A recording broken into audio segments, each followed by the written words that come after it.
10 days 12 days shoot చేస్తూ ఒక్కొక్క సాంగ్ని తీర్చిదిద్దారు. రేపు అది మనకు స్క్రీన్ మీద ఏ సాంగ్ ఆ సాంగ్ అనే డిఫరెంట్గా ఉంటూ అలరిస్తుంది. సినిమా కూడా లెంత్ విషయంలో శంకర్ గారిని ఒకటి అడిగాను, సార్ మీరు తెలుగు సినిమా తీస్తున్నా అన్నారు, మాకు 2 గంటల 45 నిమిషాల కంటే ఎక్కువ ఉండకూడదు. సో ఎగ్జాక్ట్లీ 2 గంటల 45 నిమిషాల సినిమా అందంగా మలచి ఫస్ట్ హీరో చిరంజీవి గారికే చూపించాం.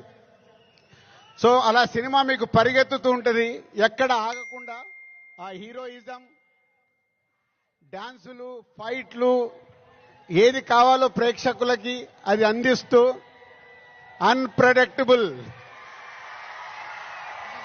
సో హీరో విలన్ సీన్స్ లో సూర్య గారితో జరిగే సీన్స్ కానీ డైలాగ్స్ కానీ రేపు మీకు థియేటర్లో దద్దరిల్లుతాయి.